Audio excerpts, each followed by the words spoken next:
ओम जय श्री कृष्ण, जय श्री राधे। आप सभी भगवत प्रेमी भक्तजनों को सप्रेम प्रणाम।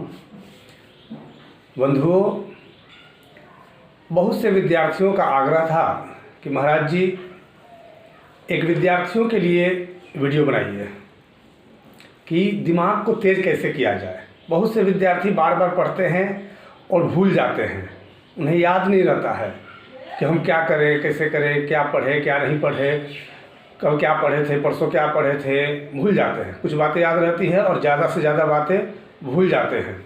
उसके लिए आज हम एक नए वीडियो को लेकर आए हैं और आप सब हमारे साथ बने रहें, नियमित बने रहें। इसके लिए आप हमारे YouTube चैनल पर हमेशा के लिए अस्थायी रूप से सदस्य बन जाएं, यानी सब्सक्राइब कर लीजिए, लाइक कीजिए और दूसरों को भी लाभ मिले इसके लिए अपने साथियों में शेयर भी कीजिए। तो हमारे चैनल को सब्सक्राइब करना ना भूलें, जो लोग अभी तक नहीं किए हैं, और जो कर लिए हैं वो अन्यों को प्रेरित करें।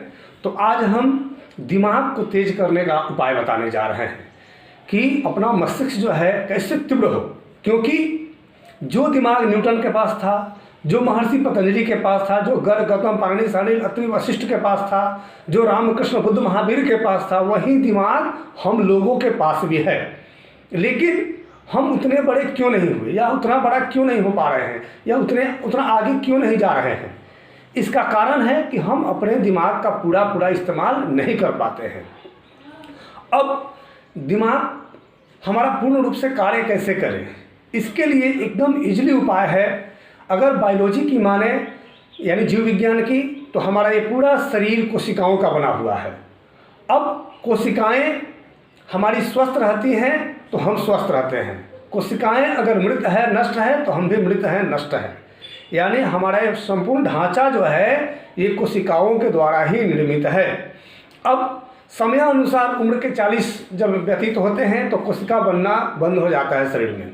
अब कोशिका जो है हमारे शरीर में, उसे स्वस्थ कैसे रखें, निरोग कैसे रखें। जैसे दिमाग को तेज करने के लिए हमारी मस्तिष्क की कोशिकाएं स्वस्थ होनी चाहिए। यानी कुछ भी पढ़ें, कुछ भी देखें, कुछ भी सुने तो याद रह जाए, हमारे स्मरण में हमेशा बना रहे। उसके लिए हमारी दिमाग की कोशिकाओं का स्वस्थ होना एकदम जरूरी है। इससे फ़ायदा होगा कि दिमाग से संबंधित कोई बीमारी नहीं होगी। आँख, नाक, गला, कान, मस्तिष्क से संबंधित कोई बीमारी भी नहीं होगी। और साथ ही हमारा मस्तिष्क कैसे तेज रहे, इसके लिए आपको हम सरल उपाय बताने जा रहे हैं। आप इस वीडियो में लगातार बने रहें, कहीं भी चूक ना करें, अन्यथा इसमें आपको समझ में नहीं आएगा। ये लगातार देखना पड़ेगा, तब समझ में आएगा। सबसे पहले विद्यार्थी लोग क्या करें, नियमित, या जिनको भी अपना दिमाग तेज करना हो, वैसे लोग क्या करें। सबसे पहला आप ब्रह्म वेला में उठें, यानी आप 4 बजे के आसपास उठ जाएं और उठने के बाद आधा लीटर से ज़्यादा, 1 लीटर से कम पानी पिएं। पहले हल्का गुनगुना पानी पिएं और गर्मी के दिनों में ताज़े पानी भी ले सकते हैं। अब उस पानी को पीने के बाद थोड़ी देर के बाद आप शौच जाएं। शौच से आने के बाद आप स्नान करें और स्नान करने के बाद आप प्राणायाम करने बैठे। कैसे करना है विद्यार्थियों को अपना दिमाग तेज करने के लिए, कंप्यूटर से भी तीव्र आपका दिमाग हो जाए, यानी आप रामकृष्ण बुद्ध महावीर गर्ग गौतम पाणिनि सानिल अत्रि ऐसे हो जाएं, इतना दिमाग वाला। उसके लिए आपको ये देखिए, ध्यान से देखना होगा। ये तर्जनी उंगली और अंगूठा, ये दोनों को मिलाने से क्या बनता है, ज्ञान मुद्रा। तर्जनी और अंगूठा, ये दोनों को मिलाने से बना ज्ञान मुद्रा। अब इस मुद्रा में बैठ जाए सीधे। अब ये अपना एक पैर के ऊपर एक पैर रख के, और ये हथेली जो है ये घुटने तक ही रहेगा। देखिए, ये हथेली अपना घुटने तक ही रहेगा। और उसके बाद आप लंबा गहरा श्वास लेते हुए पवित्र ओमकार का उच्चारण करें, ऐसे ओ।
अब इस क्रिया को आपको लगभग 5 मिनट करना है। अब इसमें करना क्या है, ये तर्जनी और अंगूठे को दबा के बैठ गए, घुटने पर लगा लिए, और इसके बाद आपको करना यह है कि ये दोनों भौहों के मध्य में जो तिलक लगा है, यहाँ आपको मन खींच के लाना है। मन जो है कभी कभी भाग जाते हैं, मामा के यहाँ, फूफा के यहाँ, चाचा के यहाँ, चाची के यहाँ, इधर उधर गांव में, नगर में, मित्र के यहाँ या इसके यहाँ उसके यहाँ, कहीं भी भाग जाता है। अब इस मन को बार बार ये काम है मन का भागना, और अपना काम है मन को बहला फुसला के खींच के लाना। जैसे कोई पशु रस्सी तोड़ के भागता है तो हम लोग उसको पुचकार के बहला के फुसला के वापस लाते हैं, उसी तरह हमारा मन जो है जहाँ जहाँ भाग के जाता है, धीरे धीरे उसको बहला फुसला के लाकर यहाँ आज्ञा चक्र में टिकाते हैं। अब इस आज्ञा चक्र में दोनों भौहों के मध्य में आज्ञा चक्र का स्थान होता है। अब यहाँ ललाट में, अब यहाँ आज्ञा चक्र में अपने मन को खींच के ला के शांत करके ये पवित्र ओमकार का उच्चारण करना है। कितना देर? 5 मिनट। कब? सुबह ब्रह्मवेला में। अब इस 5 मिनट के उच्चारण के बाद आपको प्राणायाम करना है। कैसे? लंबा गहरा श्वास लेना है। जब लंबा श्वास लेते हैं आप तो शुद्ध ऑक्सीजन आपके मस्तिष्क में प्रवेश करता है। इससे आपका दिमाग, आँख, नाक, गला, कान ये सब स्वस्थ होते हैं, यानी चेहरे पर एक अलग ओज तेज का विकास होता है, और यहाँ की कोशिकाएं जो हैं आपकी स्वस्थ होने लगती हैं। कैसे? देखिए ऐसे।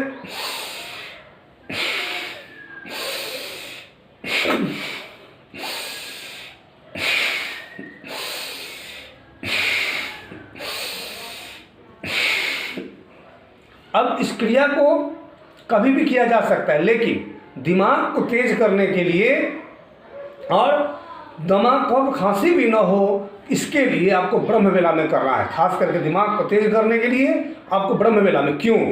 क्योंकि सुबह 3 बजे से लेकर 5 बजे तक या सूर्योदय के पहले तक वायुमंडल में ऑक्सीजन की मात्रा ज़्यादा होती है, और जितना ऑक्सीजन उस समय होता है उतना ऑक्सीजन वायुमंडल में कभी नहीं होता।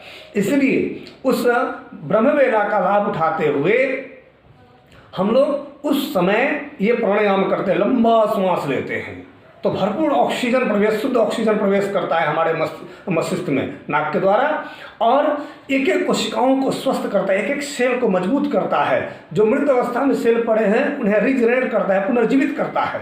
इस तरह से हम विद्यार्थियों को तेज कर सकते हैं, यानी आप अपने आप को तेज कर सकते हैं। न्यूटन के जैसा बना सकते हैं, रामकृष्ण के जैसा बना सकते हैं, बुद्ध महावीर के जैसा बना सकते हैं। कैसे?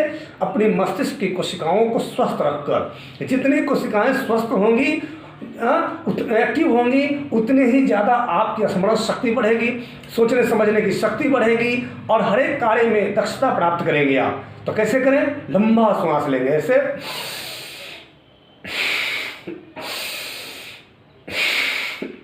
यह है भस्त्रिका प्राणायाम।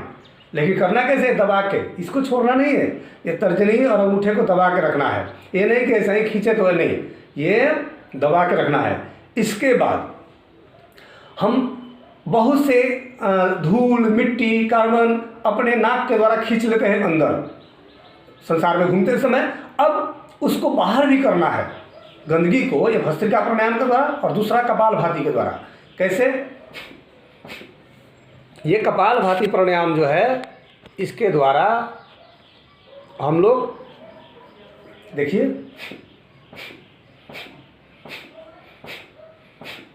पेट तो स्वस्थ होगा ही, तो जब पेट स्वस्थ होगा तो किसी भी काम में मन लगेगा। यानी सुबह अगर लैट्रिन साफ हो जाए, तो पैखाना साफ हो जाए, तो फिर आप दिन भर फ्रेश महसूस करते हैं, और किसी भी पढ़ाई लिखाई में, कोई भी काम धंधे में आपका मन लगता है। तो एक तो ये क्रिया हुई, और दूसरा मस्तिष्क को क्या फायदा है? ये जैसे हम लोग झटका मारते हैं पेट में, अब श्वास बाहर छूटता है, जितने भी अंदर कार्बन है, गंदगी है, वो सब नाक के द्वारा, श्वास के द्वारा बाहर आ जाता है, बलगम के द्वारा बाहर आ जाता है। तो इस क्रिया को भी आप 10 से 15 मिनट करने का अभ्यास करेंगे घर में से।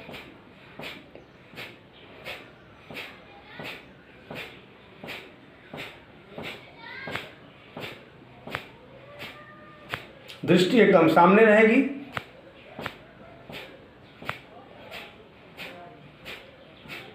इस क्रिया को आप शुरू में 5 मिनट से शुरू करें, उससे भी कम होता है तो 3 मिनट से शुरू करें, 3 मिनट, 4 मिनट, 5 मिनट, बढ़ाते बढ़ाते 15 मिनट पे ले जाएं। इससे आपका पूरा शरीर स्वस्थ रहेगा और मस्तिष्क में जितने भी कार्बन, गंदगी घुस जाते हैं वो सब बाहर आ जाएंगे और इस तरह से आपका मस्तिष्क तीव्र गति से काम करेगा। इसके अलावा अनुलोम विलोम प्राणायाम करना चाहिए, लेकिन मुद्रा यही रहेगा, मुद्रा को नहीं छोड़ना है। ये ज्ञान मुद्रा है, इससे ज्ञान शक्ति का विकास होता है, याद शक्ति का विकास होता है, स्मरण शक्ति तीव्र होती है। इसलिए इस मुद्रा को, ये तर्जनी और अंगूठे को दबा के ऐसे बैठेंगे। और तो पहला भस्त्रिका, फिर दूसरा कपालभाति, तीसरा अनुलोम विलोम। कैसे करेंगे देखिए। अब इस हाथ को छोड़ देंगे फ्री और दाहिना नाक बंद करेंगे, बाएं से लेंगे,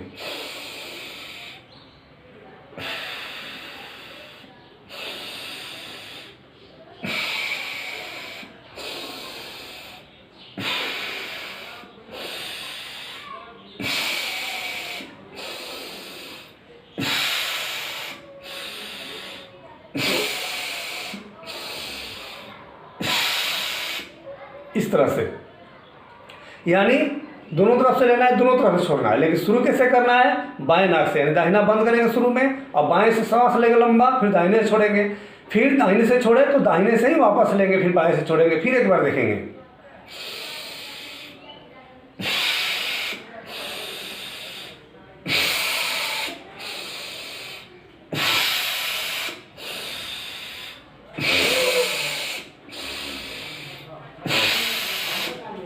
यह है अनुलोम विलोम। इसको भी 5 मिनट से लेकर 15 मिनट तक करेंगे। अगर सुबह सुबह 45 मिनट समय दे दिए आप अपने आप पर, तो आप सबसे पहले बीमार नहीं पड़ेंगे, कभी कोई रोग होगा ही नहीं। क्योंकि जो मैंने 3 प्राणायाम सिखाया, भस्त्रिका, कपालभाति, अनुलोम विलोम, इन तीनों क्रियाओं को करने से आपका वात, पित्त और कफ तीनों सम हो जाएगा, यानी कोई विकार नहीं। जब हमारा आयुर्वेद कहता है, योग शास्त्र कहता है, वेद शास्त्र कहता है कि वात, पित्त, कफ, ये तीनों के अनियंत्रित होने से ही हमें बीमारियां होती है। अब ये तीनों नियंत्रण में आ जाएं तो कोई बीमारी नहीं। अब इन तीनों को नियंत्रण में लाने के लिए 3 प्राणायाम अति आवश्यक है। इन तीनों को करने से हमारा वात, पित्त, कफ तीनों सम हो जाता है और शरीर में जितनी गंदगी है वो सब मल द्वार के द्वारा, मूत्र द्वार के द्वारा, नाक के द्वारा, आँख के द्वारा, कान के द्वारा सब बाहर हो जाते हैं। यानी जब हम प्राणायाम करेंगे तो अंदर की गंदगी सब बाहर, और एक एक कोशिका, एक एक सेल हमारा जो मृत अवस्था में भी है वो पुनर्जीवित होगा, और जो स्वस्थ कोशिका है वो पूर्ण स्वस्थ होगा। और हमारे शरीर की कोशिकाएं जो है एकदम जब स्वस्थ रहेंगी तो हमें कोई रोग होगा ही नहीं। न हार्ट में ब्लॉकेज होगा, न फेफड़े में कोई कफ जमेगा, न पेट में कोई गंदगी जमेगा, न मस्तिष्क में कोई कार्बन रहेगा, न नाक में साइनस का प्रकोप होगा, न कहीं मसा, न कहीं ट्यूमर, कुछ नहीं होगा। कैसे? तो ये 3 क्रिया करने से। तो इसलिए विद्यार्थियों को बहुत जरूरी है कि इन तीनों क्रियाओं को नियमित करें, और साथ ही जब 3 क्रिया कर लें, ये भस्त्रिका प्राणायाम, कपालभाति, अनुलोम विलोम, उसके बाद आप 5 मिनट का ध्यान करें कम से कम, और इस ध्यान को भी धीरे धीरे बढ़ाएं। 5 मिनट, 10 मिनट, 15 मिनट, आधा घंटा तक ले जाएं। यानी सुबह ब्रह्म बेला में ब्रह्म की आराधना करना है योग के द्वारा और अपनी श्रद्धा भक्ति के द्वारा। अब ध्यान कैसे करें? तो फिर से ये ज्ञान मुद्रा, तर्जनी और अंगूठे को मिला के यहाँ घुटने पर रख दिए, और उसके बाद ये आज्ञा चक्र में दोनों भुवों के मध्य में ध्यान लगाते हैं ऐसे।